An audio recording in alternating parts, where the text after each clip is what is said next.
اللهم صل على محمد طب القلوب ودوائها وعافية الأجساد وشفائها ونور الأبصار وجلائها وعلى آله وصحبه وبارك وسلم. الحمد لله وكفى والصلاة والسلام على عباده الذين اصطفى خصوصا على أفضلهم وخاتم النبيين محمد الأمين وعلى آله وصحبه أجمعين وبعد. فأعوذ بالله من الشيطان الرجيم. بسم الله الرحمن الرحيم. ونزلنا عليك الكتاب تبيانا لكل شيء وهدى ورحمة وبشرى للمسلمين. صدق الله العظيم.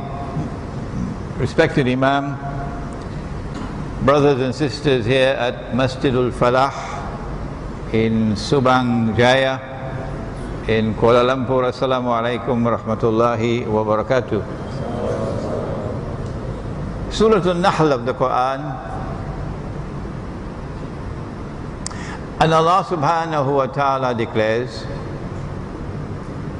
that He sent down the book, yani the Quran, sent it down on thee, O Muhammad sallallahu ta'ala alayhi wa sallam, tibyanan likulli shay, that this book might explain all things.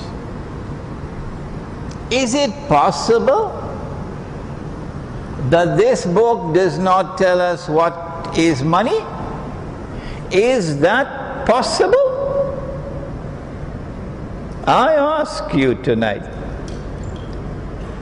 This book has come tibyanan likulli shay, to explain all things.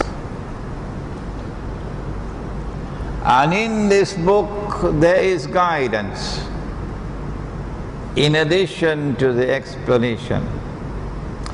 And that explanation and that guidance have come as rahmah from Allah.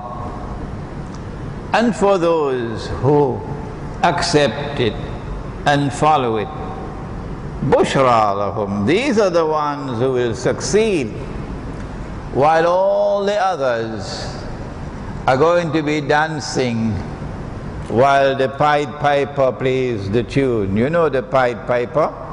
Dajjal. He plays the tune and they'll dance behind him.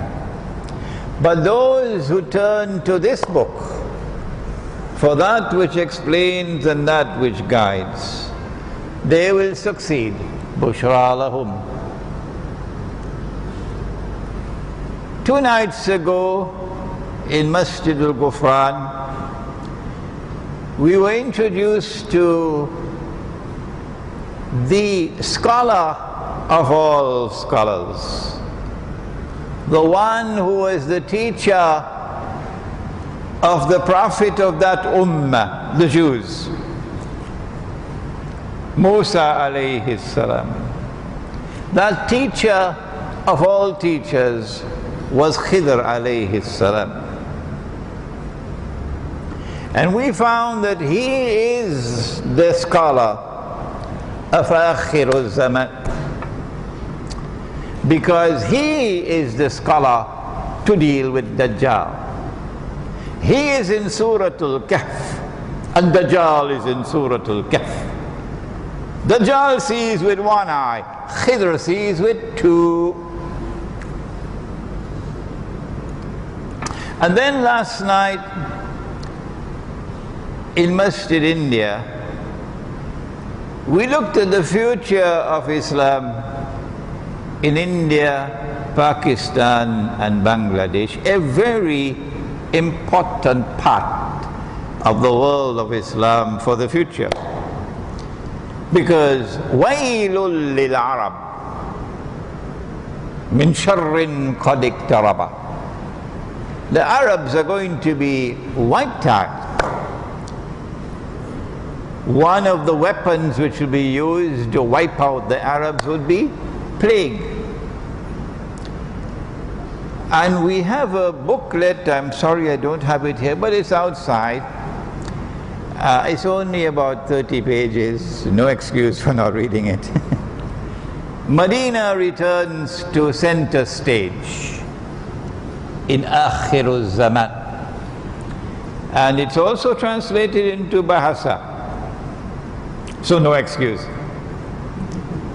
And in that booklet, we are reminded of what Nabi Muhammad alayhi salatu wasalam said, that neither plague nor Dajjal, plague meaning epidemics, biological warfare, neither plague nor Dajjal can enter Makkah and Medina. The biological attack is coming and the Arabs are going to be wiped out. But if you are in Makkah and Medina, you are safe, because neither plague nor Dajjal can enter, indicating that there is a link between the plague and Dajjal. This is Medina returns to center stage in Akhirulzaman, and this is, oh, I better not read the Bahasa, I might make mistakes.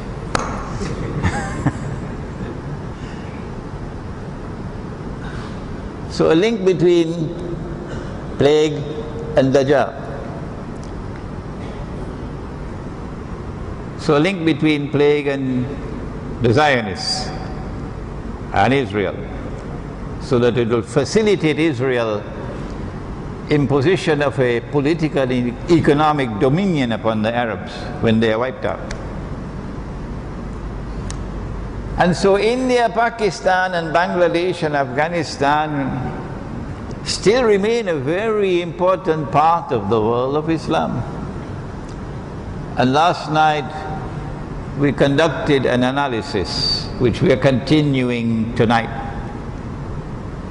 Last night was the political and tonight is the economic and the monetary, but it's all part of the same subject. 10 years ago, your brother Imran wrote the book, By Allah's Kindness and Leave, Jerusalem in the Quran. And many of you have read that book already. Some of you bought it, but you couldn't find the time to read it. I know. I know. Well, you better read it. It's also translated into Bahasa. In that book, we went to the Quran and we went to the Ahadith to explain the world today. A strange world. It began with a transformation of Western Christianity, not Russia, not Greece, not Poland, not Hungary, not Bulgaria. No, I'm talking about Britain and France and Germany and Spain and Italy and the United States. This Western Christian who had somebody called a Pope in Rome, the Vatican. Something strange happened in this part of the world. Oh yes. Because from this part of the world emerged modern Western civilization with a power unlike anything that mankind had ever seen. But it was an essentially godless civilization. You go to church on Sunday morning and then come back home. But for the rest of the week, Dajjal is in charge. I guess Dajjal must also be in the church as well. This essentially godless civilization used its power to oppress. And the first target they had was the Muslim world. I said to them last night when I spoke to the Pakistanis and the Bangladeshis and the Indian Muslims, it was not by accident at all that this Western Christian colonialism came over the world of Islam, colonizing us, Do you think it was by accident? The only people who believe that are politicians because they believe anything. And they'll worship at any altar to get votes.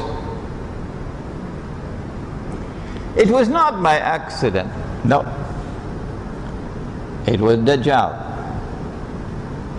Because he has a mission. He's not just Dajjal, he is Al-Masih al-Dajjal. Dajjal who will claim to be the Messiah. That's so simple, why can't they understand it? He wants to be recognized as the Messiah. So he is the great impersonator. I mean, it's so simple. The true Messiah is Nabi Isa alayhi salam. And when Nabi Isa alayhi salam returns, Nabi Muhammad alayhi salatu wasalam says he's returning as Hakim, to want to rule. And his rule is not going to be subject to the authority of the Security Council of the United Nations.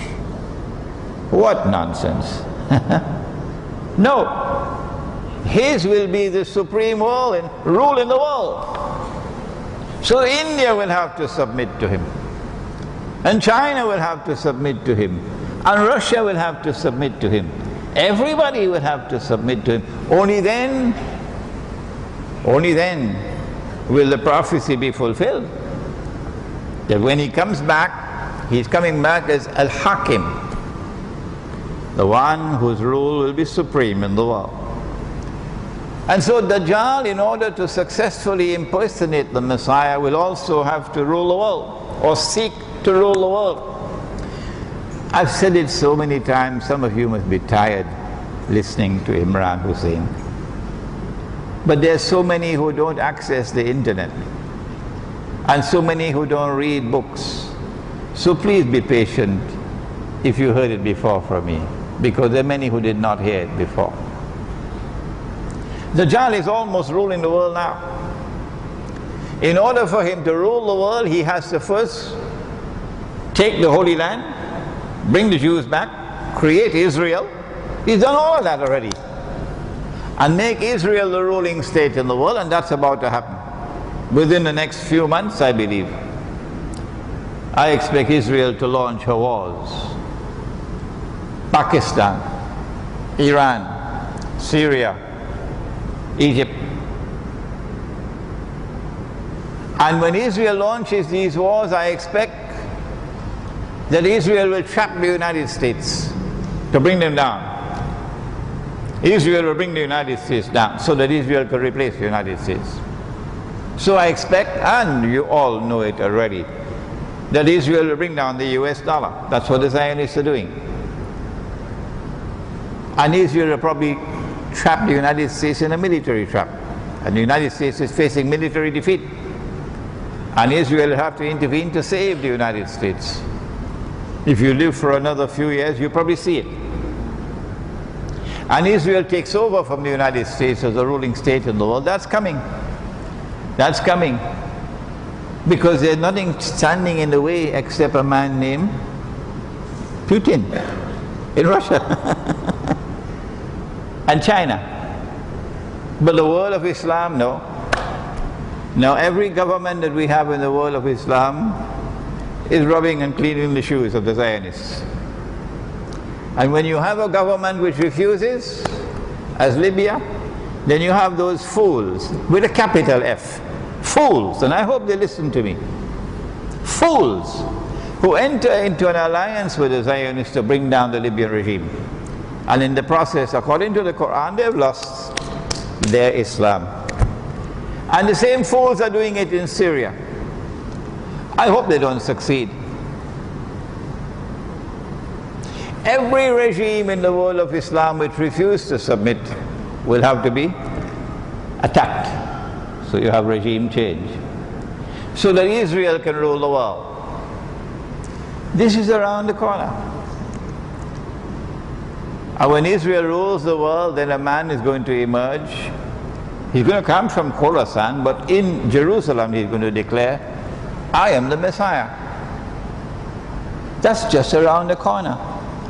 Maybe another 20 years perhaps, I can be wrong. And he say, I am the Messiah, but he would not be the Messiah. He would be the false Messiah, Dajjal. In order for him to achieve that goal of ruling the world, he had to first create modern Western civilization, godless, decadent, oppressive. Give to modern Western civilization a modern scientific and technological revolution unlike anything that history had ever witnessed. And apply that scientific and technological revolution to the military. And so the world of Islam could not stand up. No. And then they colonized the world of Islam. And so India, Muslim India, regardless of how the Muslims won power in India, that's a different subject, is now colonized, it's now British India. And the same thing happened with the territories under Ottoman rule. The same thing happened in Africa. But they did not colonize the rest of the world merely to rule over the Indians. No, they had a bigger agenda than that. And last night we explained. When a certain amount of time had passed, they now decided it's time to decolonize, to come out and let the people rule themselves. But that was dust in their eyes. What they did was to put institutions in place so that when they decolonized, they could still rule by proxy. Now what is the Bahasa word for proxy? Help me. You speak Bahasa, don't you?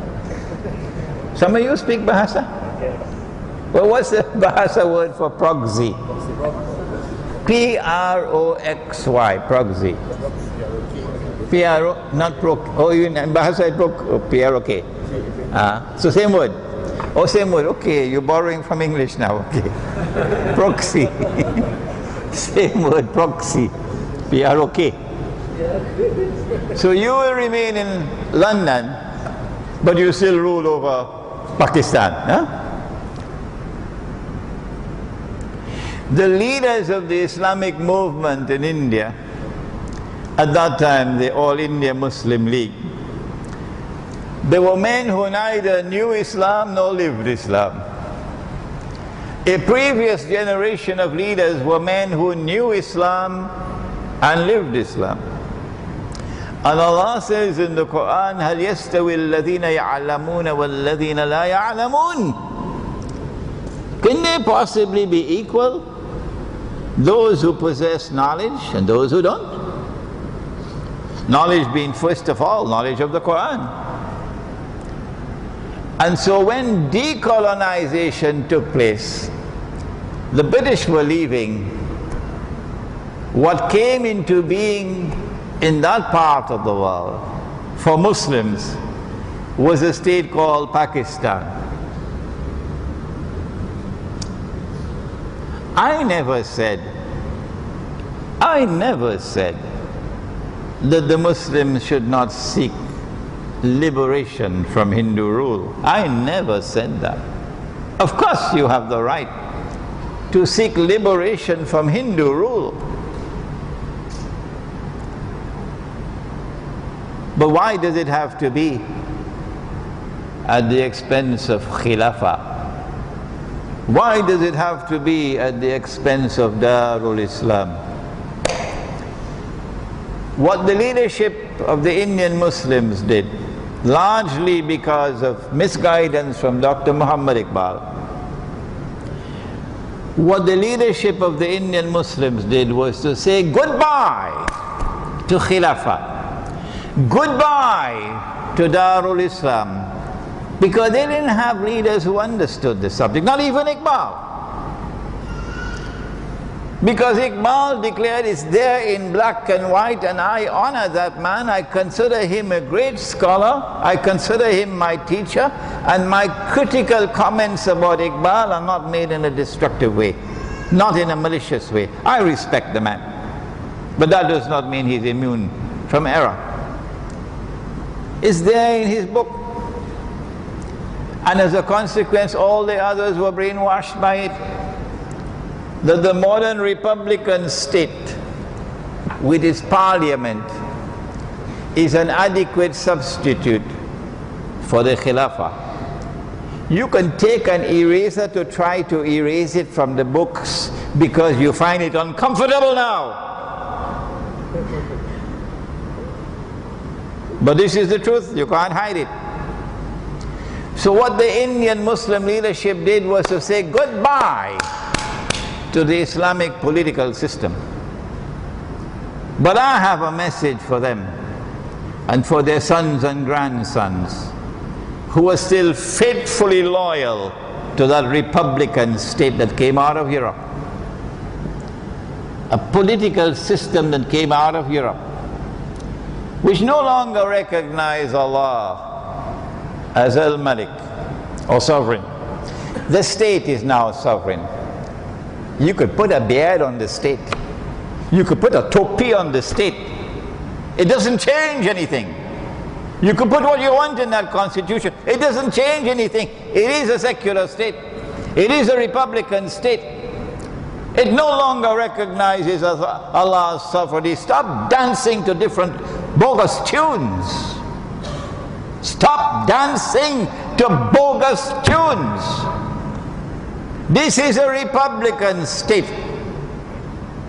It no longer recognizes Allah's sovereignty.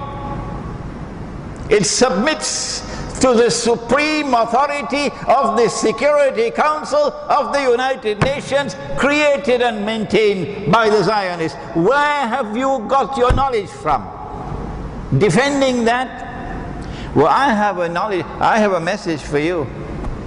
Our Khilafah, not yours, and our Darul Islam is coming back. I don't know where yours is going, but ours is coming back. We probably have to wait only another 20-25 years for the Khilafah to be restored, because we have never betrayed it. We have never abandoned it. In our hearts, we have always longed for it to come back. This is ours, this is Islam. The Khilafah and Darul Islam. But you were taken for a ride by Dajjal.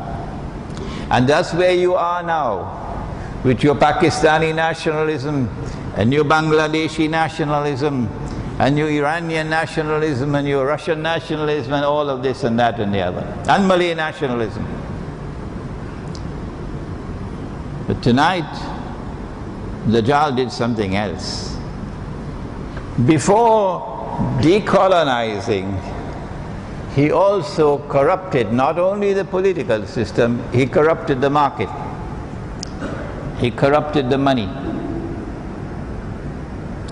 We always used dinar and dirham as money.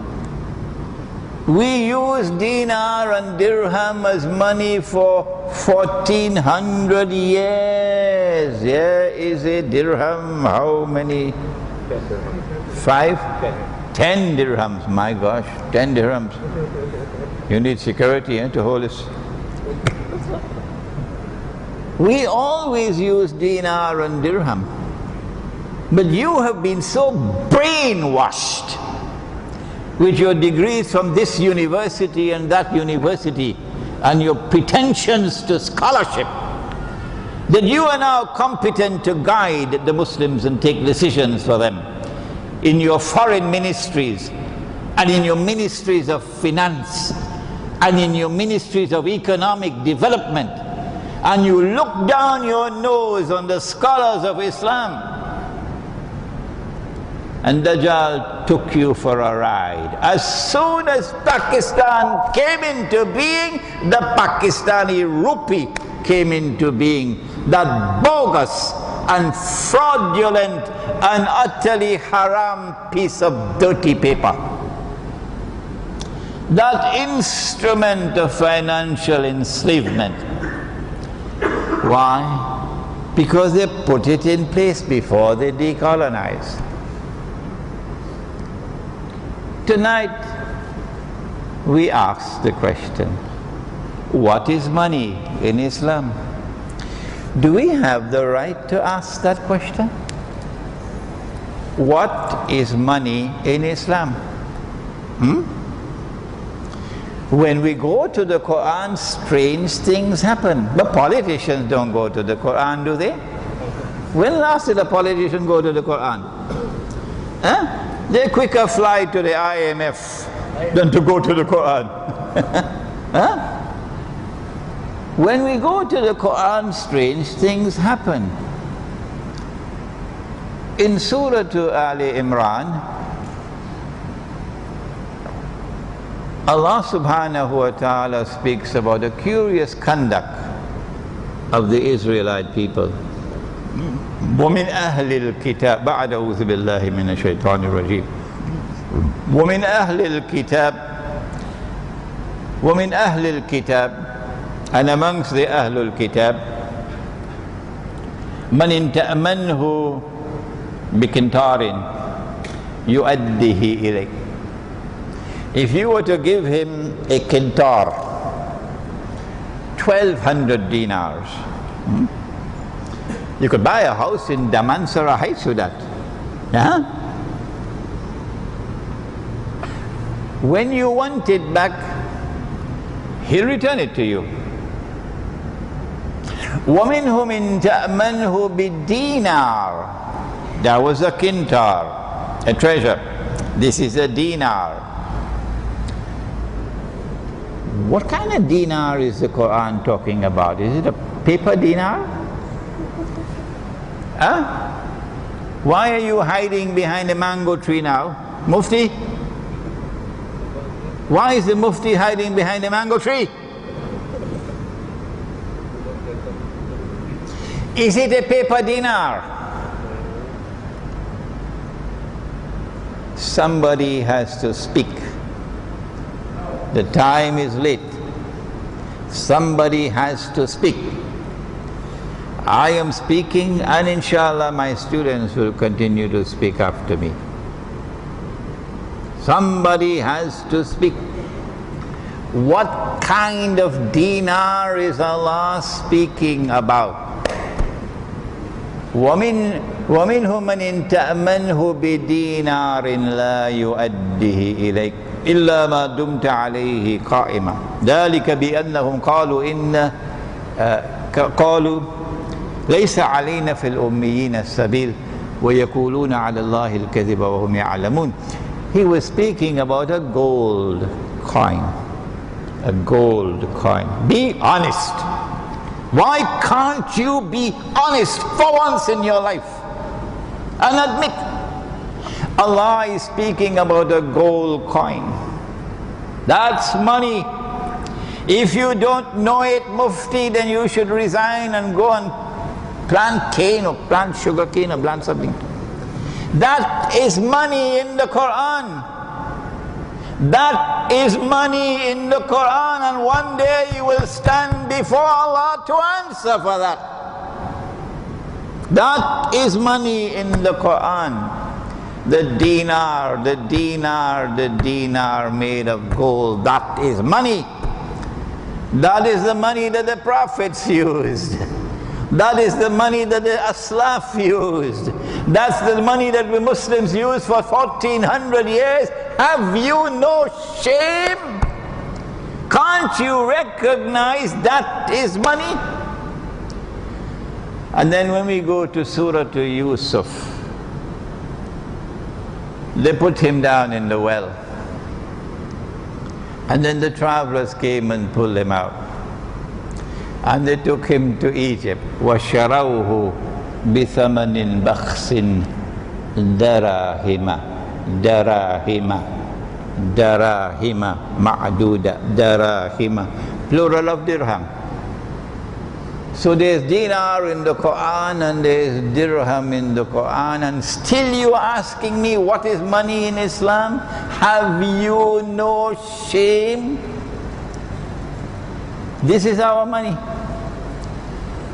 But I have to now, it was not necessary, but I want to go beyond that now. And let us go to the Sunnah, Quran and Sunnah. Am I allowed? Is this speaker allowed to go to the Sunnah to determine what is money? So we can recognize what they did when they decolonized. Are you understanding the plan now? He wants to rule the world. So he has to put political institutions in place. And he has to put economic institutions in place. And he has to put monetary institutions in place through which he can trap you, enslave you, and rule over you. The Prophet ﷺ had a companion whose name was Bilal radiyallahu ta'ala anhu. And Abu Sa'id al-Khudri radiyallahu ta'ala anhu said, in a hadith in Sahih Bukhari, you'll find it here in this book, The Gold Dinar and Silver Dirham, Islam and the Future of Money. And you'll find it, we have now a Bahasa translation we have Bahasa for this book and we have Bahasa for this book now. This is a Bahasa. Dinar emas dan dirham perak. Islam dan masa depan wang. Excuse my Bahasa. And then we have penting gianwa larangan riba dalam Islam. Importance of riba in Islam. Abu Sa'id al-Khudri, all of these books are outside. Abu Sa'id al-Khudri radiyallahu ta'ala anhu, in a hadith recorded in Sahih Bukhari, he said that Bilal radiyallahu ta'ala anhu came once with some dates, khurma, and offered them to the Prophet alayhi salatu wasalam. Now you don't have to put on your thinking caps for this, and this is so simple. If you can't understand this, I suggest you make an appointment with the doctor. Yes, please. Abu Sa'id al-Khudri said that Bilal radiallahu ta'ala anhu came one day and offered some dates, korma, to the Prophet alayhi salatu wasalam. The Prophet looked at the dates and he says, Bilal, these are very high quality dates. Where did you get them? Bilal said, O Messenger of Allah, I had, let me use kilograms, can I?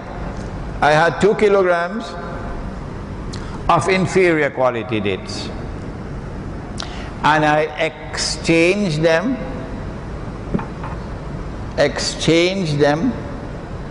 for 1 kilogram of superior quality dates.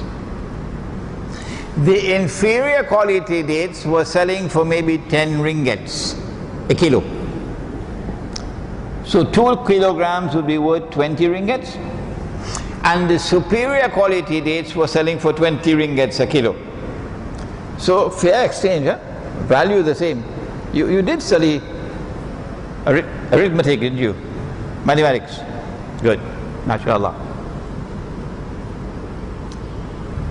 I had 2 kilograms of the inferior quality dates and I exchanged them for the 1 kilogram of the superior quality dates. Bilal, said the Prophet alayhi salatu wasalam, this is the essence of riba. This is the essence of riba.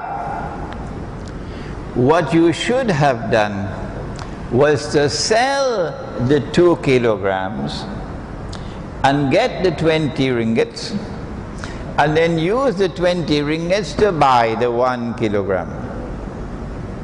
But a direct exchange of dates for dates that was unequal, was haram, was riba.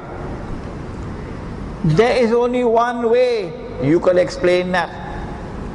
Stop searching for all kind of devious answers. There is only one answer. why this was haram and this was riba. And in answering that question, we get the confirmation of what is in the Quran, what is money in Islam. Could someone ask the muftis to come from behind the mango tree and listen to me? Said the Prophet sallallahu ta'ala alayhi wa sallam, and this is in Sahih Muslim. This is in Sahih Muslim. The Prophet said, when an exchange involves gold for gold, or silver for silver, or wheat for wheat, or barley for barley, or dates for dates, as this one, or salt for salt, gold for gold, silver for silver, wheat for wheat, barley for barley, dates for dates, salt for salt. It must be equal for equal. It must be hand to hand, meaning it is prohibited to have a credit transaction. Credit transaction. I don't have to translate credit for you. Credit transaction. Buy now, you pay later or so. It must be a cash transaction, not credit. Hand to hand. If not, it would be riba. You might ask yourself, why is Imran Hosein targeting the mufti tonight? Why? Answer: the great wars are just a few months away from now. The world is going to change dramatically in just a few months from now. The whole world of money is going to come crashing down in just a few months from now. Don't you think that the Muslim masses should be given guidance? Who is supposed to guide the Muslims at this time? There's never been a time like this in all of human history, never. Money is going to crash. All paper money is going to crash. Who is supposed to be the guide of the Muslims at this time? Is it not the scholars of Islam? So if my language is harsh tonight, it is because this heart is weeping. Because those who know me would know that for 15, 20 years now I've been lecturing on this subject. Omar Vadilio and myself. But who is listening? What must we do to get the scholars of Islam to wake up? What more must we do?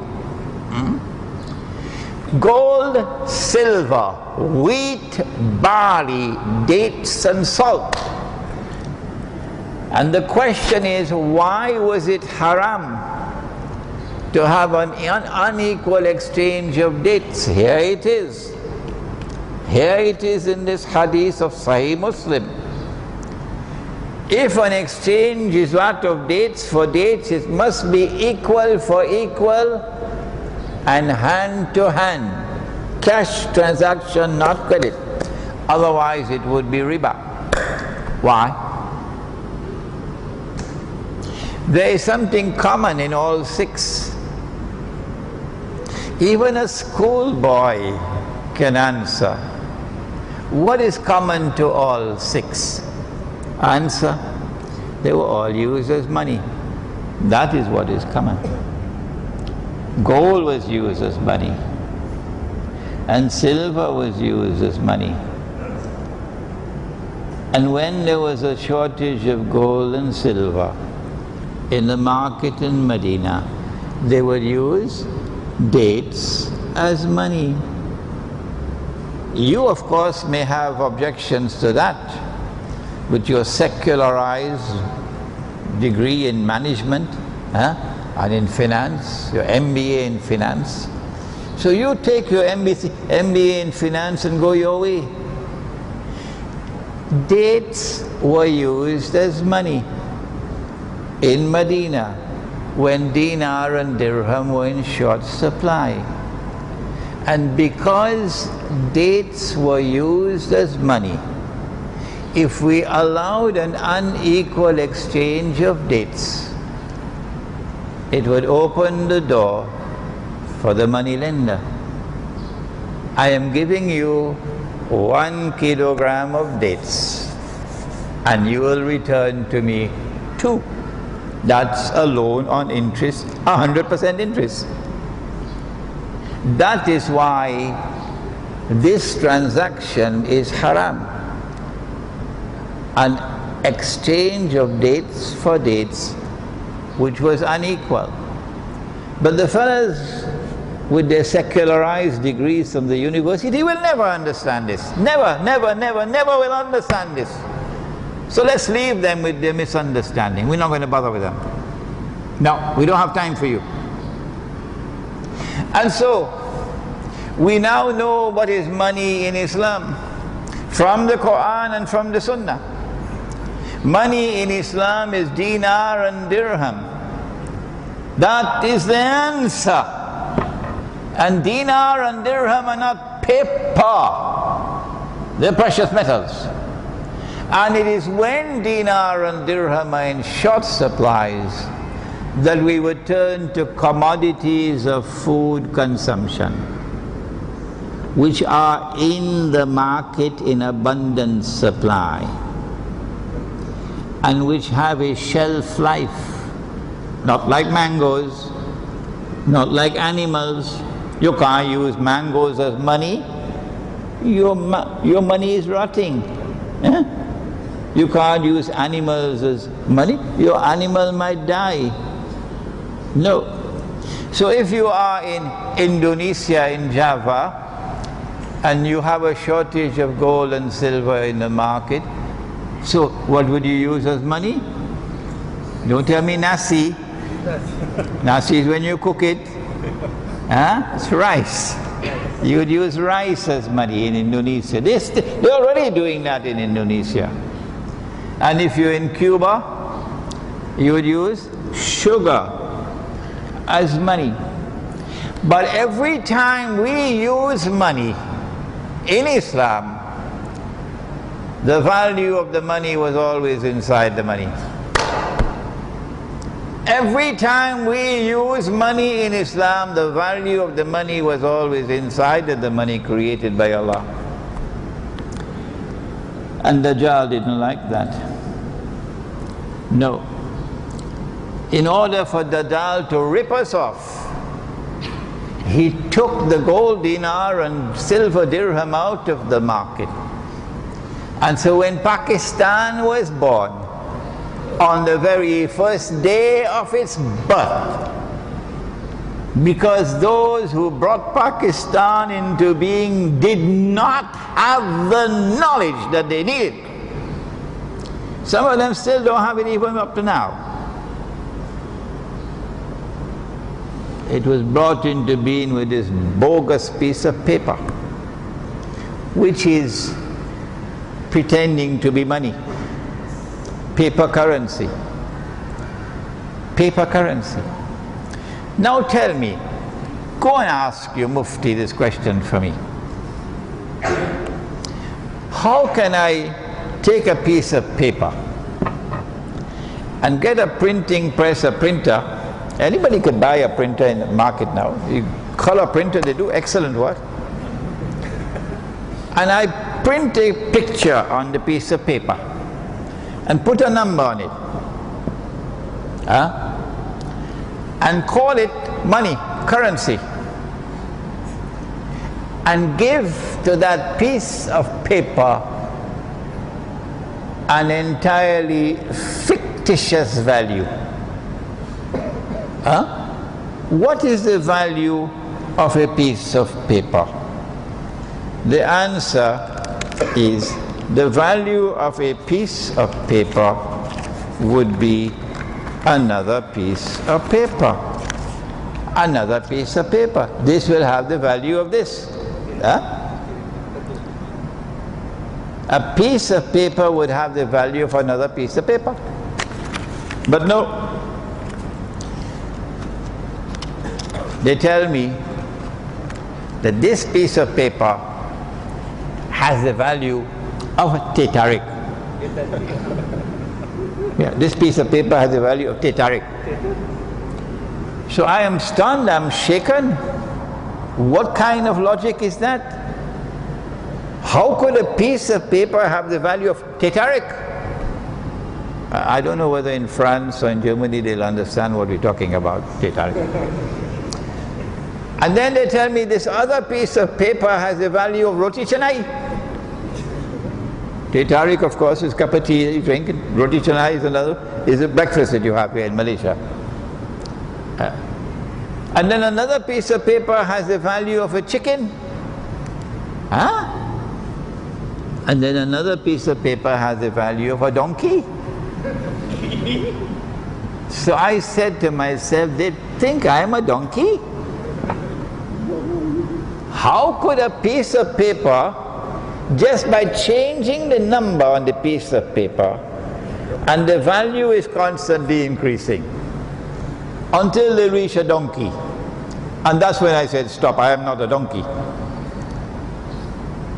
Those who give the fatwa that this is halal, they know who they are. That's what they are. Who give the fatwa that this is halal. It's not. Only Allah can create wealth out of nothing. Only Allah can create wealth out of nothing. But Dajjal has done it by giving to the piece of paper an entirely fictitious value. He has created wealth out of nothing. I know that I'm shortcutting the subject, and those who want a more serious study of the subject, I would need to take them to the Bretton Woods Conference in 1944 and explain to them what happened in Bretton Woods. And then I'll have to take them to the International Monetary Fund and its Articles of Agreement, which prohibited the use of gold as money, incidentally. So it made haram what Allah made halal. It made haram what Allah made halal, and that is shirk. That is shirk. And then I'll have to take them to September 1971, when President Nixon removed the fig leaf. There was a fig leaf to hide the shame. And the fig leaf was that the United States has committed itself to redeem US dollars for gold at $35 an ounce, but only to governments. And that fig leaf was removed in September 1971. So now the shame is exposed. Since 1971, if you couldn't see before, now you should be able to see that this is totally haram. Totally haram. And those who create wealth out of nothing are playing God, they're committing shirk. Yes, I know you can say Imran and Hosein has no right to use the word shirk. Well, wait until you reach in your grave. Why don't you just wait until you reach in your grave? Are you not aware of the hadith in Sahih Bukhari? Or is it too uncomfortable for you to quote that hadith? About Akhirulzaman, and this is Akhirulzaman, that 999 out of every 1,000 will enter into Jahannam. If you take a piece of paper and print a picture on it and put a number on it, and then assign to this piece of paper a fictitious value, you are attempting to create wealth out of nothing, and that is shirk. Only Allah creates wealth out of nothing. The mastermind behind this is Dajjal. When Pakistan came into being in 1947, if the leaders were men of knowledge, they would have declared the territory to be Darul Islam. They would have said goodbye to Western European political system. This is ours, this is Islam. This is Darul Islam. And until such time as the universal Khilafah can be restored, we in Pakistan, we have our Amir. And enforce the Sharia in Pakistan. If they had done that, then they would have also, on the very first day that Pakistan came into being, they would have instituted dinar and dirham as money. If they had done that, the people of Pakistan would not today be in miserable poverty and destitution and suffering, because the rupee has been the instrument of their financial enslavement. Dajjal is the mastermind. While one part of the world is growing poorer and poorer and poorer, those countries which follow Dajjal are growing richer and richer and richer.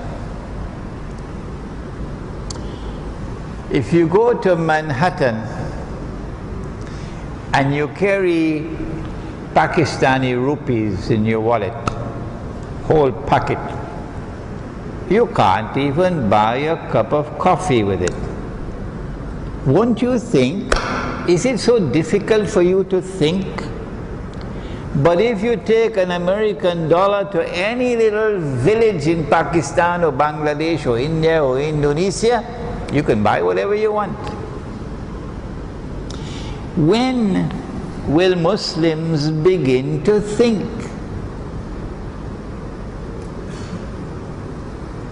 And so this paper money is the corruption of money, and it has come through Dajjal. And they have already used it to rip off mankind. All they need to do is to print the paper, and they can buy all the oil, all from Saudi Arabia, free of charge. Free of charge. You just print the paper, so long as the Saudis accept the paper. But the horror story is worse than that. In 1971, when the United States reneged on its obligation under international law to redeem US dollars for gold, they tore up Bretton Woods. They needed a substitute to keep the dollar high so that the United States could remain the ruling state in the world. Not France, not Germany, United States.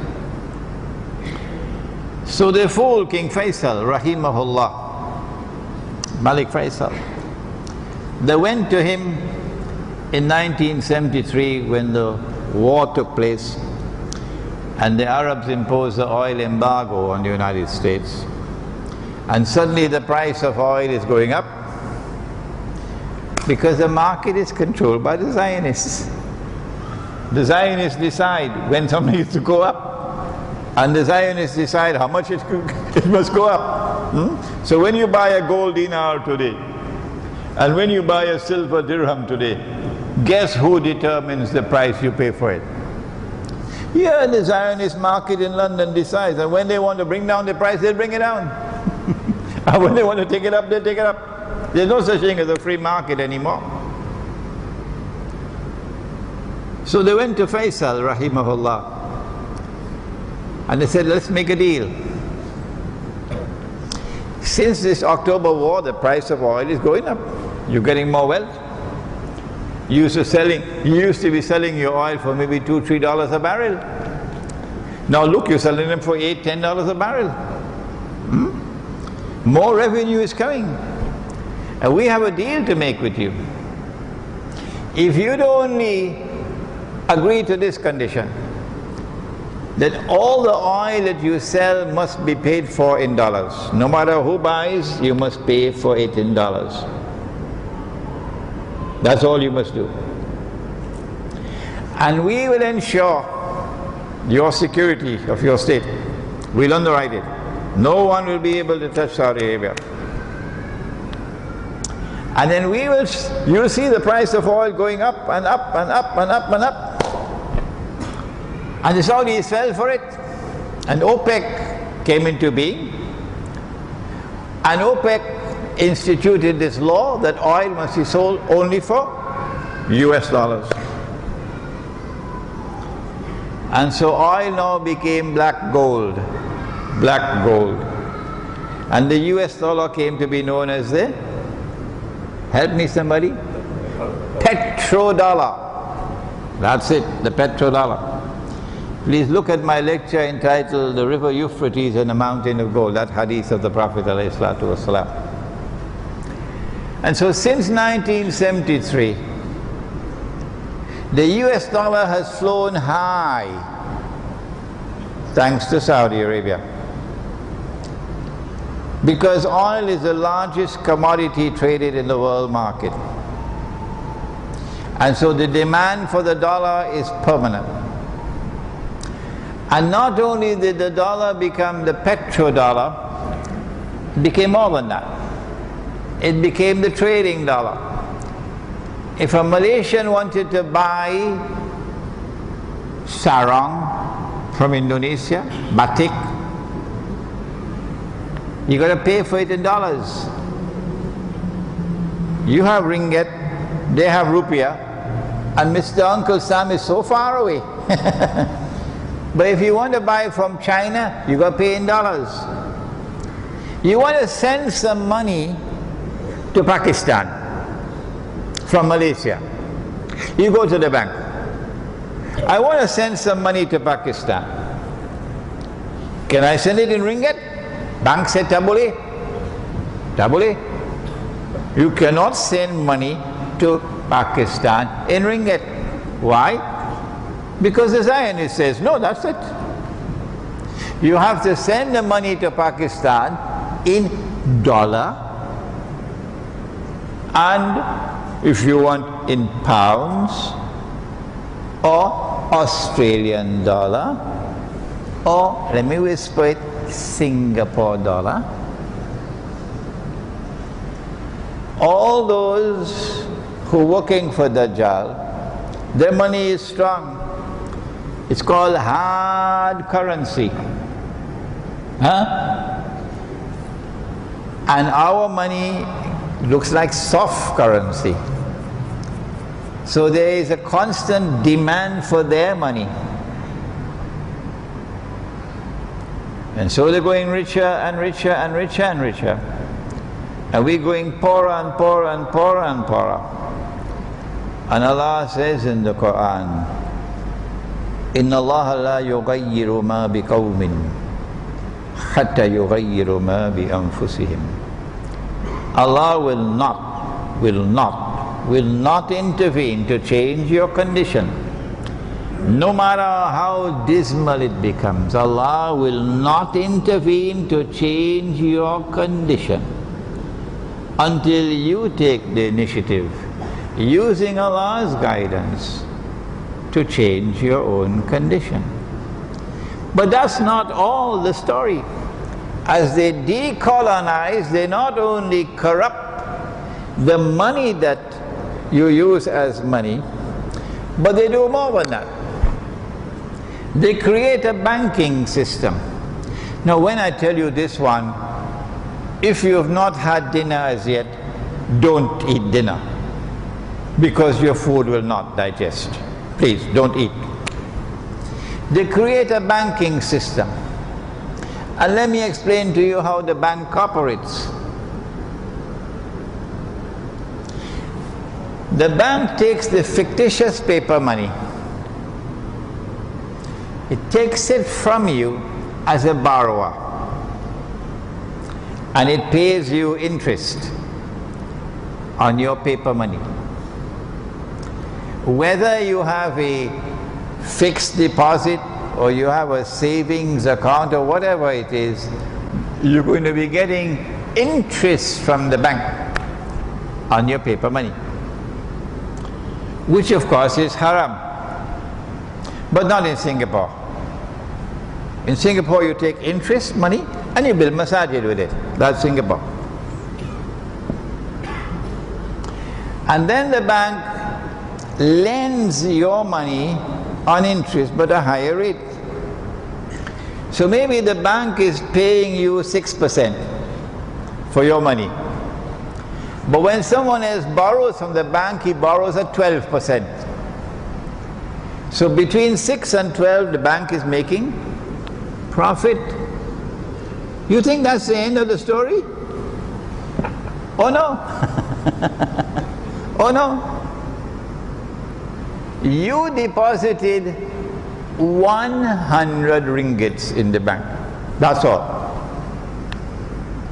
How come the bank is lending 1,000?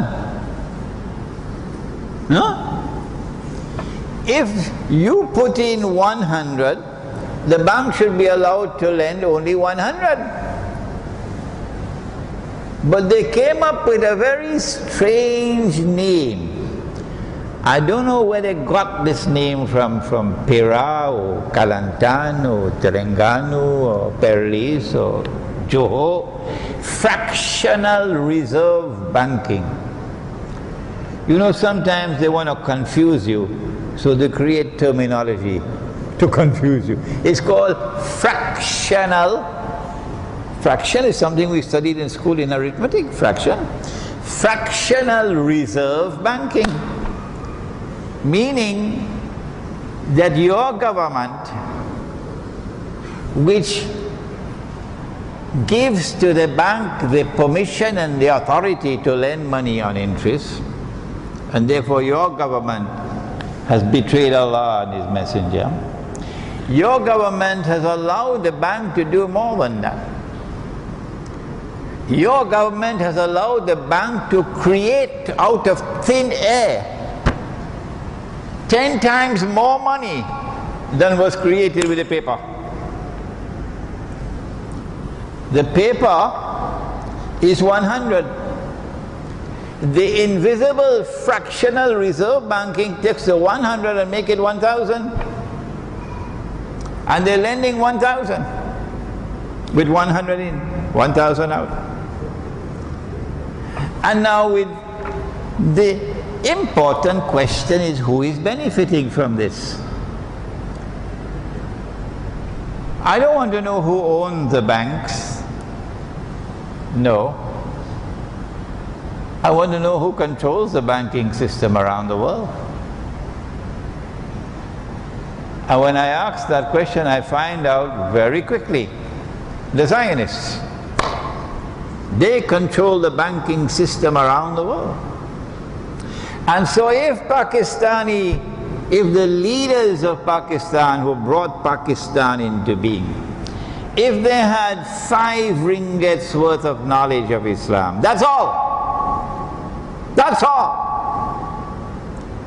Not only would they have declared Pakistan to be Darul Islam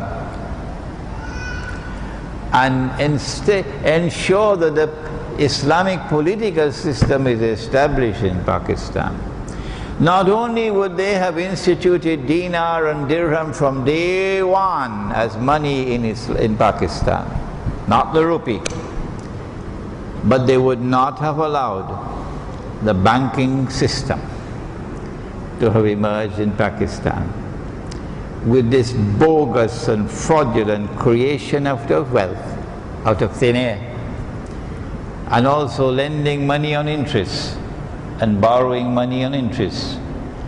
Allah subhanahu wa ta'ala saved this as the last revelation in the Quran, the last one. On the authority of Abdullah ibn Abbas radiallahu ta'ala anhu, and recorded in the Sahih of Imam al-Bukhari, the last revelation that came down in the Quran was a revelation in which Allah subhanahu wa ta'ala declared in Surah Al-Baqarah 279, 280, 281, وَإِلَّمْ تَفْعَلُوا, if you do not give up riba, فَأَذَنُوا بِحَرْبٍ مِّنَ اللَّهِ وَرَسُولِهِ. And take notice of a declaration of war from Allah and His Messenger. So Allah and His Messenger have been making war against you Pakistan, against you Bangladesh, from day one. Now you're going to raise your hands and pray to Allah, to beg Him to save you, when you betrayed Him all these years. What we have done tonight and what we did last night, and I pray that you may look at last night's lecture, is to take you back in history and to show you how modern Western civilization did not emerge by accident. It emerged to play a role for Dajjal. It colonized the Muslim world, and that was not by accident. And it never decolonized until it put political institutions in place to ensure that Khilafah and Darul Islam is buried, and the modern secular state takes its place. It never decolonized until it took dinar and dirham out of the market, and in its place it put its bogus and fraudulent paper currencies, which functions as an instrument of financial enslavement. It never decolonized until it put the banking system in place, so it can use the banking system to enslave you. Sometimes a bank lends money not because the bank wants to get rich. No. It lends you money so that it can enslave you. What should we do? What is the way ahead? And my answer is, don't bother about the cattle. And they are cattle indeed, who cannot understand, and who go slavishly and go and vote in elections and therefore validate that political system and take the Khilafah and Darul Islam and put it in the garbage bin. Don't bother about these people. No. You must refrain from participating in electoral politics if you want to save your soul, because that's shirk. And in your heart instead you must be longing for the return of Khilafah and Darul Islam. These are good words I'm saying to you. Number two,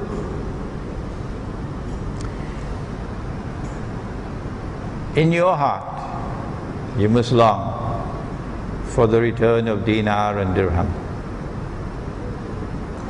In your heart you must detest the paper money that we are using now. Or even me, I am using the paper money. But we detest it. And if we die, we want to die with that in our hearts. At least take that in the grave with us. We detest it.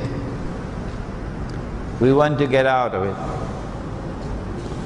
It's not enough for you to buy dinar. I believe we have a counter outside with dinar and dirham. To take a look at it. It is not enough for you to buy dinar and dirham. But you must also start buying and selling with it. And the best way to buy and sell with it is to create a market. And in this market, only sunnah money will be allowed. No haram money in this market, only sunnah money, dinar and dirham. If you can do it in KLCC, go ahead and do it. And when you succeed, please call me. I don't think it's possible, but I do believe it's possible in Kampung. Yeah, Kampung.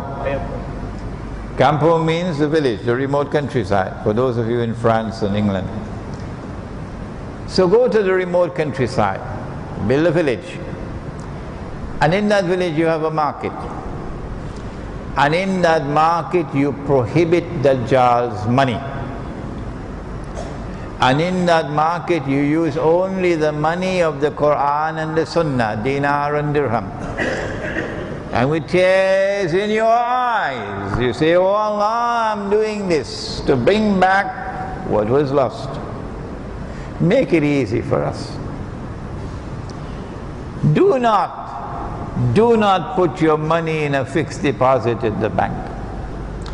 Do not borrow money on interest for any reason whatsoever.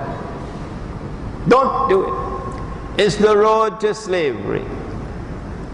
And those who've already borrowed money on interest and you have bank loans and you're paying the mortgage, sell the house, sell the car, sell the business to get out of riba, because that's a poison that will paralyze you.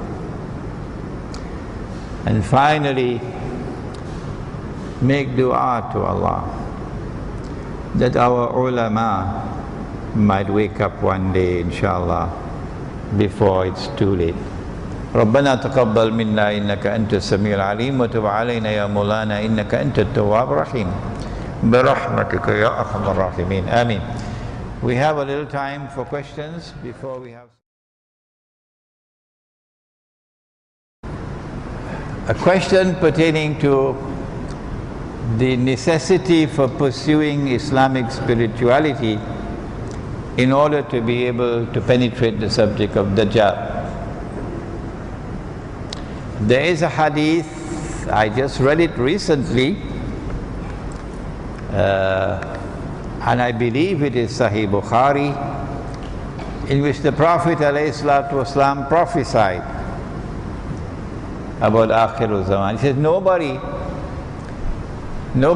the Imams would not mention the name Dajjal on the mimbar, would not speak about Dajjal on the mimbar in the khutbah. No. He said so 1400 years ago. We're living in that age today, where nobody speaks about Dajjal on the mimbar anymore. Why? Because it's a difficult subject, number one. Dajjal sees with one eye, the left eye. He's blind in the right eye. It looks like a bulging grape.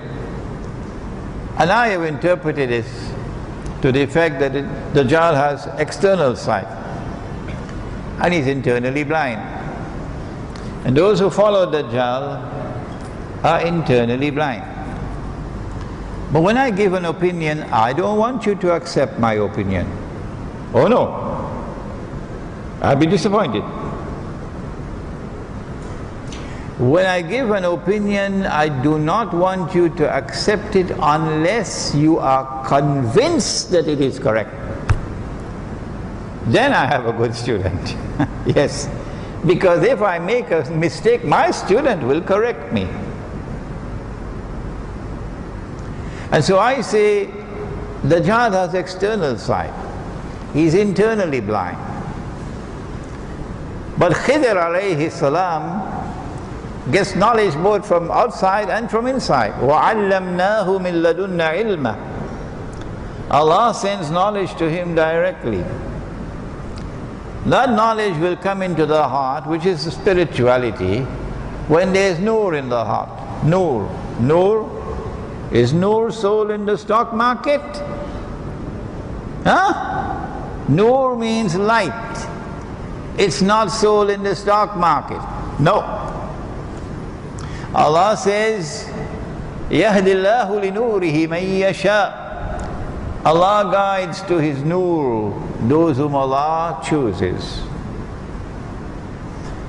Islamic spirituality, in order for it to be achieved, requires of us to begin the search with the recognition that truth must enter into the heart before light can enter into the heart.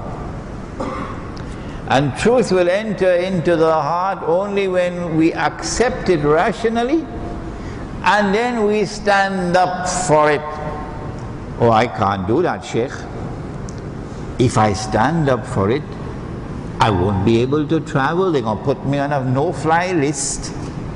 Sheikh, if I stand up for truth, I won't get a US visa anymore, Sheikh. If I stand up for truth, my business is going to collapse. Huh? Do you expect to get light that way? No. Not at all. You must live for Allah. You must be prepared to die for Allah. قُلْ إِنَّ صَلَاتِي وَنُسُكِي وَمَحْيَايَ وَمَمَاتِي لِلَّهِ رَبِّ الْعَالَمِينَ. Everything must be for Allah. It doesn't matter if my business is going to suffer. I am going to stand up for the truth. It doesn't matter if they call me a terrorist and my friends now don't want to even get a telephone call from me. Terrorist. It doesn't matter. I am going to stand up for the truth. When Allah sees you like that, standing up for the truth that you've accepted, regardless of the price that you may pay, now you qualify to get nur in your heart. You got to burn some oil to get that nur. And when you get that nur, then you'll be able to see and to be able to penetrate Dajjal. Can you explain to us the situation in Syria? In Surah Al-Ma'idah of the Quran, Allah subhanahu wa ta'ala gives a command. O you who have faith, do not take the Jews and do not take the Christians as your friends and allies. And of course Allah is not speaking about all Jews and of all Christians. Who is He talking about? بَعْدُهُمْ أَوْلِيَاءُ بَعْضٍ. Do not take such Jews and do not take such Christians as your friends and allies, who themselves are friends and allies of each other. Jews and Christians were never friends and allies of each other. So the Quran is anticipating something to come. It has already come. Western Christianity, not Eastern, brought into being that Jewish-Christian alliance that Allah speaks of in the Quran. It's the Zionist alliance, the Anglo-American Zionist alliance, which has NATO as its military arm. Do not take them as your friends and allies. وَمَن يَتَوَلَّهُ مِنْكُمْ فَإِنَّهُ مِنْهُمْ. Whosoever turns to them with friendship and alliance now belong to them. You've lost your Islam. That's what happened in Libya. I am not a supporter of any government in the Muslim world, none. So don't come with this nonsense that I am a supporter of the Libyan government or I am a supporter of the Syrian government. That's nonsense. You should be ashamed of that. I'm not a supporter of any of these governments. I long for Khilafah. I long for Darul Islam. When will you understand that? But the Libyan government was opposing Zionism. And they didn't like that. And they got these so-called mujahideen who are not mujahideen, they're fools with a capital F. And they entered into an alliance with NATO to bring down Gaddafi and his government. And in the process transform Libya into a Zionist state. And they've lost their Islam. They've lost their Islam. And now they're trying to do the same thing in Syria. I am not a supporter of the Syrian government. No. But the Syrian government, like the Libyan government, is standing up to the Zionists. And whoever stands up to the Zionists, I applaud you. Yes. And if I can make an alliance with you, I will do it,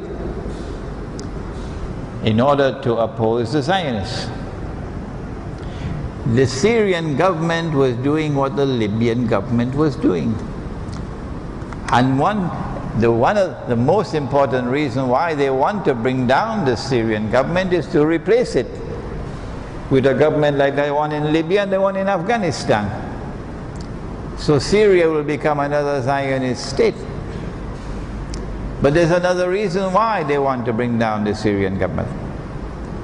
And that is because Syria has close ties with Russia.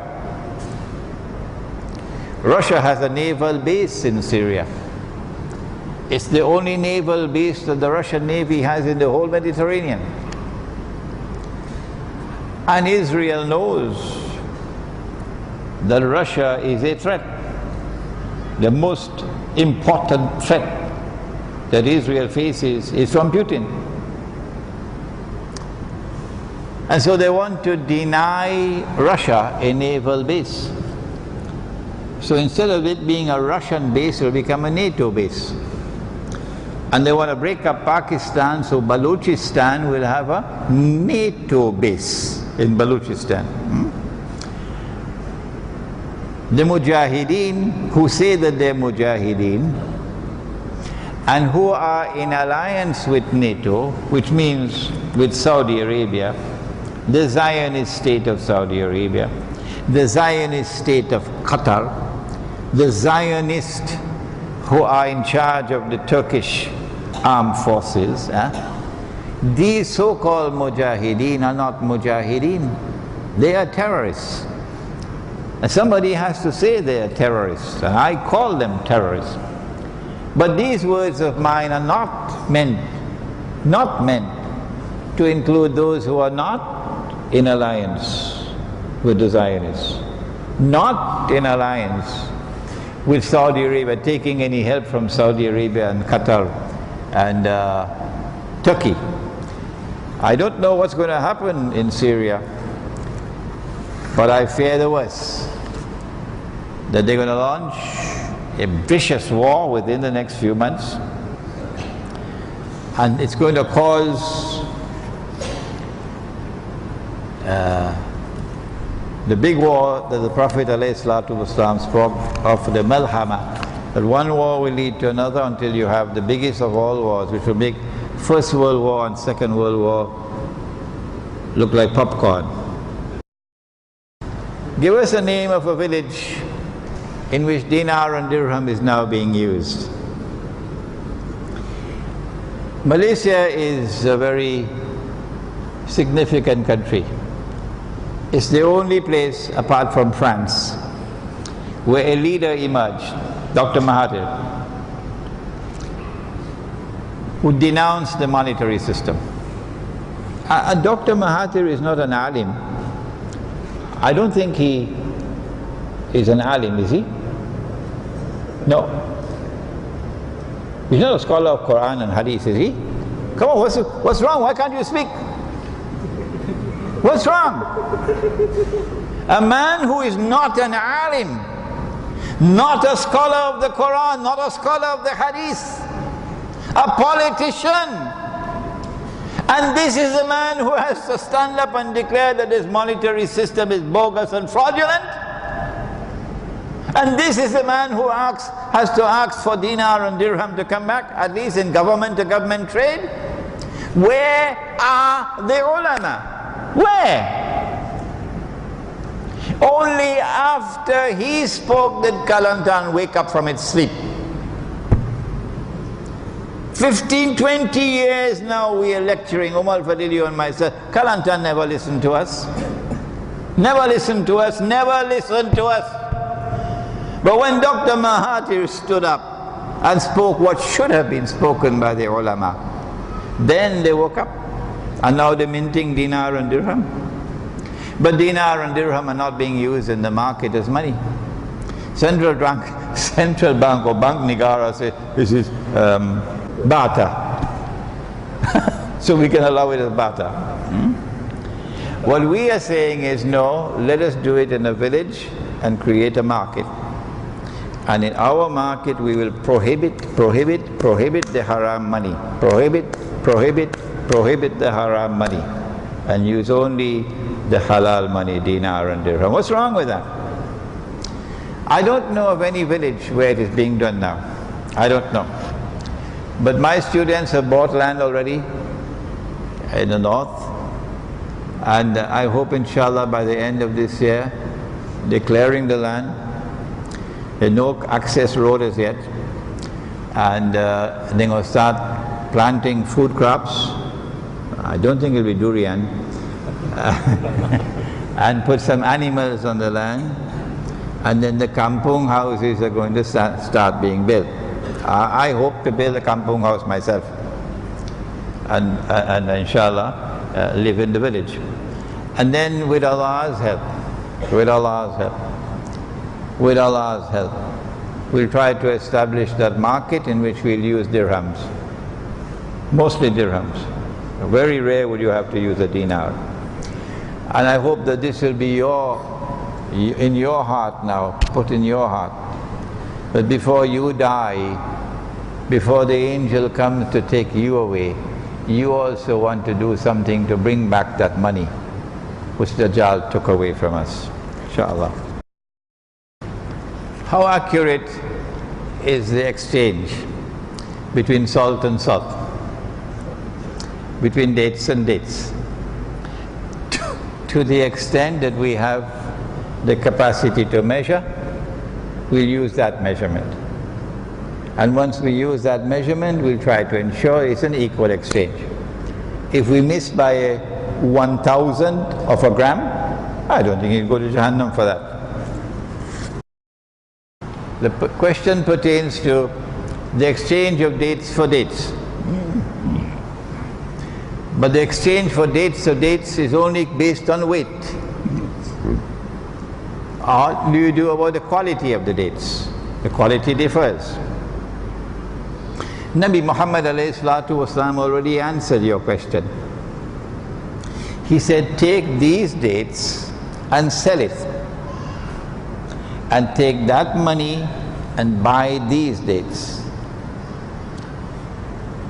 So that the question of quality comes into being.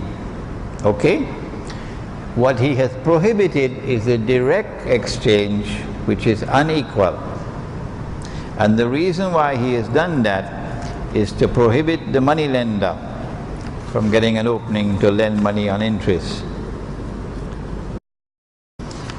Elections are coming up in Malaysia. Elections are coming up in Malaysia. Who should we vote for?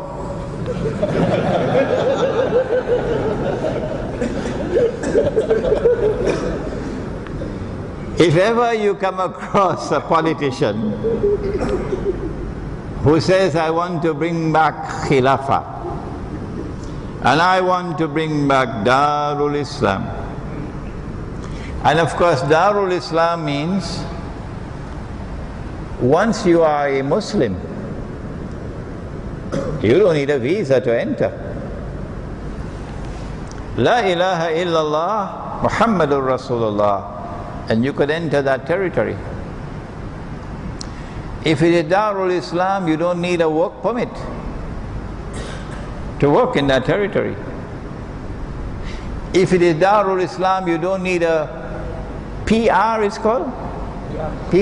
Yeah. No, you can reside in that territory. If it is Darul Islam, you do not need Malaysian citizenship to participate in the political process on the basis of political equality with all other Muslims.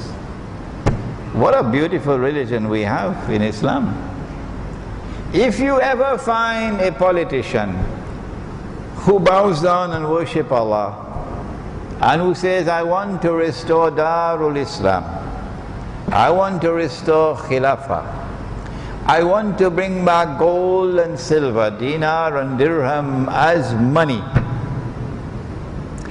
and I want to get rid of that monstrous evil, the banking system, out of here,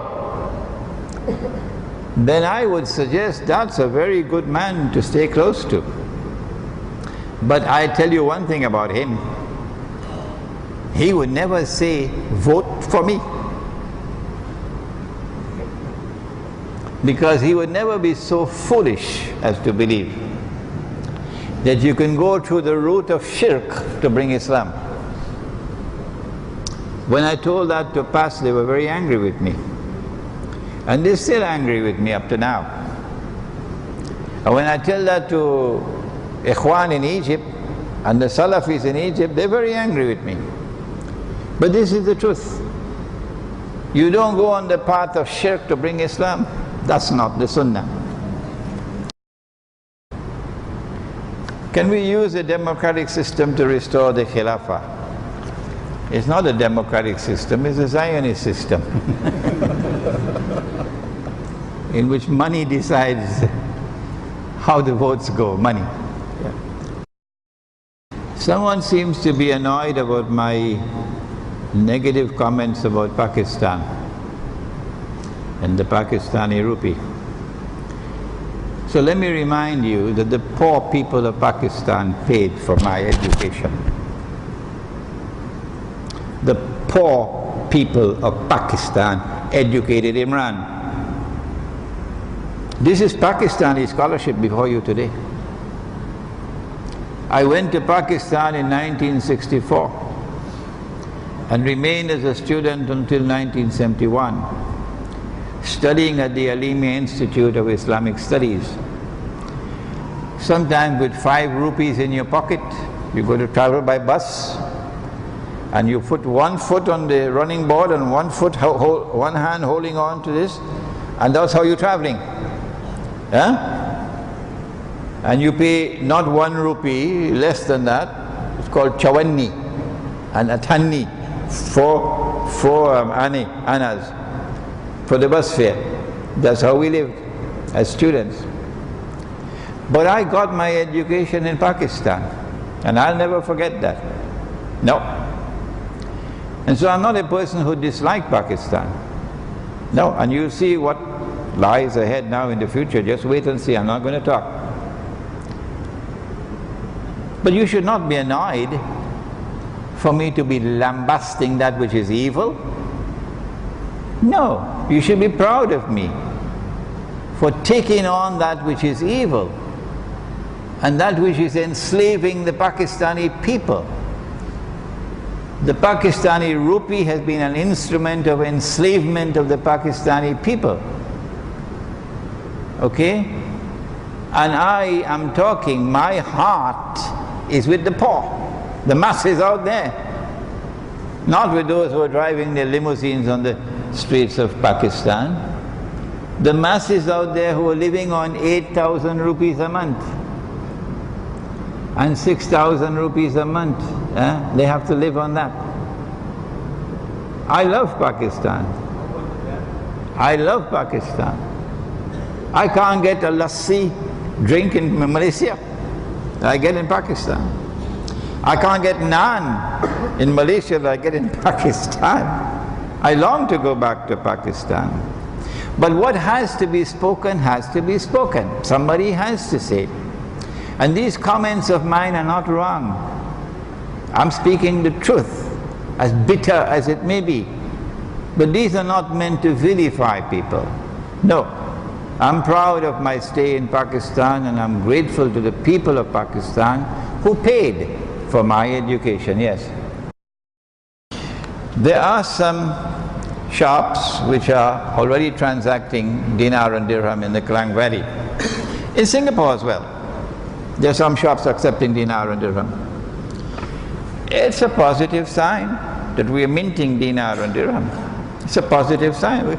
Maybe Dr. Mahathir will be blessed by Allah for that, for standing up for dinar and dirham, when nobody else did.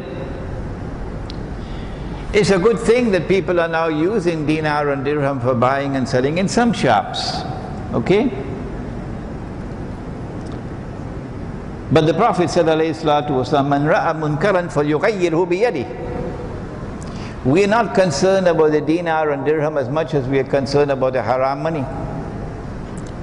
When you see something which is munkar, change it with your hand.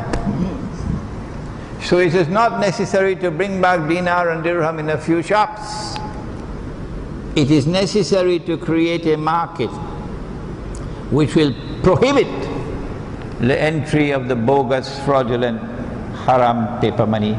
And worse than that, the electronic money that is coming. Worse than that. Because that electronic money is a financial Guantanamo. That is what we are asking you for. To build a market. Build a market. My students in Pakistan, mashallah, are now looking to buy land. I won't tell you where. And as soon as they get the land, and there are Pakistanis in different parts of the world, I hope I don't speak too much, who are supporting the effort to buy the land and to put up the village. And so soon we're going to have a market in Pakistan, inshallah. And we'll have a market here in Malaysia. And we'll have a market in Tunisia, and we'll have a market in Cape Town, which is use only dinar and dirham. Only dinar and dirham. And will not allow the bogus paper money, inshallah. What is the possibility of our restoring Darul Islam? Oh, but I told you, you don't have long to wait again. No. This modern Republican state is going into the garbage bin from where it came out in the first place. And Darul Islam is coming back with Imam al-Mahdi. Imam al-Mahdi will emerge, in my opinion. Allah will cause him to emerge at that time when Dajjal is about to declare, I am the Messiah, or has declared, I am the Messiah. By my calculation, and I can be wrong, that should be in about 20 or 25 years from now. Who is Imran Hosein to know the future?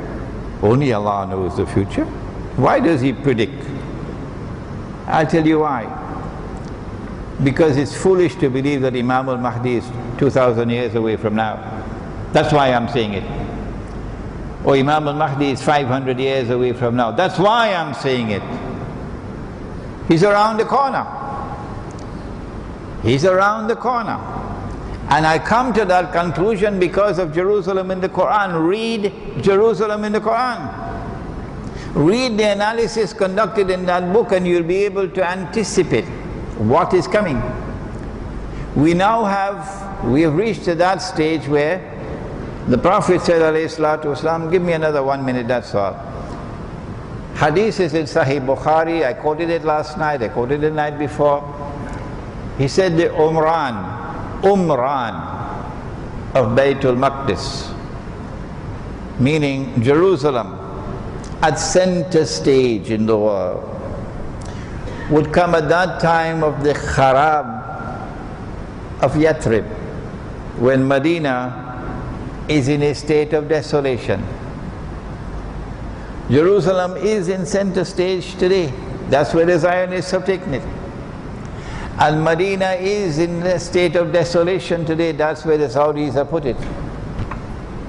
At this time, he says, you're going to have the Malhama, the great war that will make the First War and the Second World War look like popcorn. Most of mankind will not survive. Most of mankind will not survive.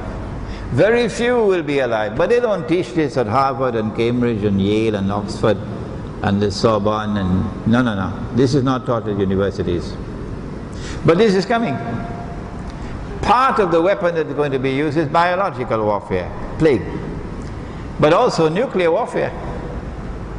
When the two titans clash, the American-led alliance and the Russian-led alliance. And so the Malhama. And then he said the time of the Malhama, the Khuruj of the Malhama, will be the time of Fathul Constantiniya.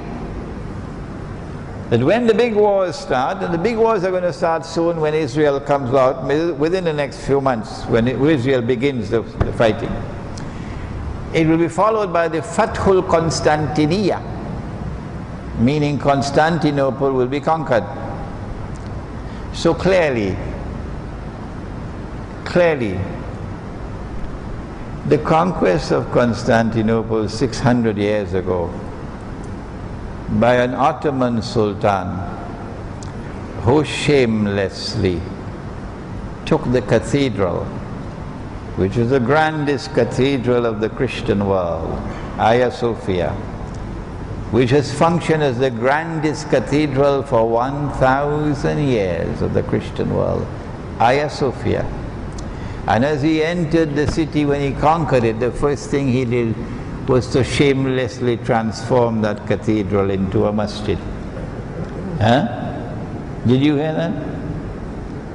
When Umar radiallahu ta'ala anhu got the condition from the Patriarch of Jerusalem, I am not going to hand over the city except to the Khalifa, when the Muslims conquered Jerusalem.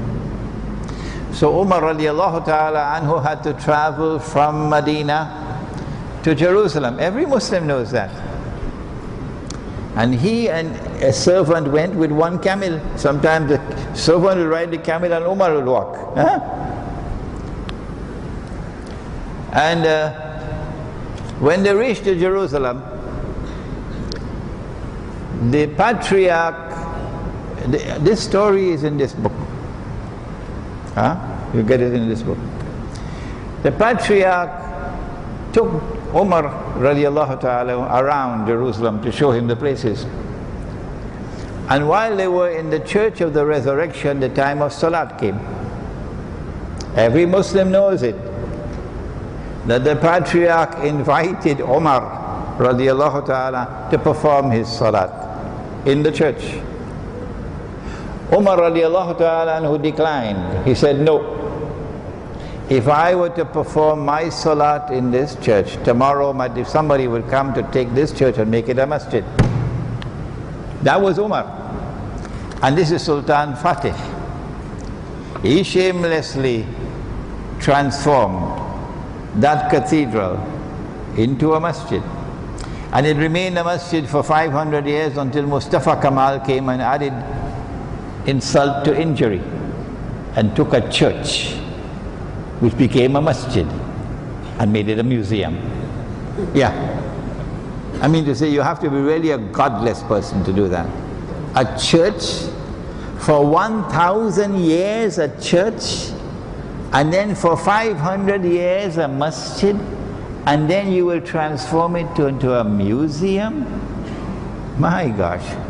So the Prophet ﷺ was not speaking about Sultan Fatih and the conquest of Jerusalem in 1455 or 56. No.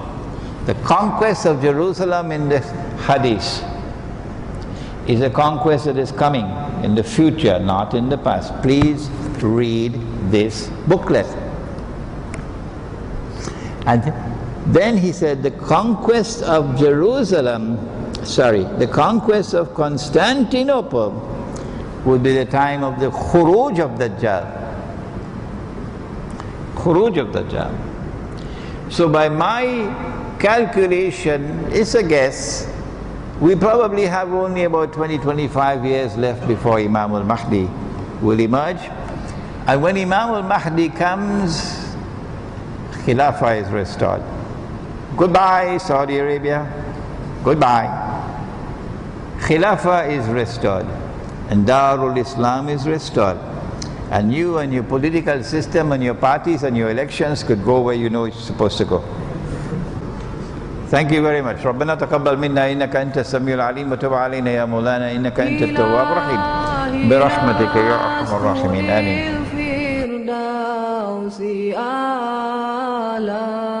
ولا أقوى على نار الجحيم الله فهب لي توبة واغفر ذنوبي فإنك غافر الذنب العظيم إلهي لست للفردوس أهلا ولا أقوى على نار الجحيم الله فهب لي توبة واغفر ذنوبي فإنك غافر الذنب العظيم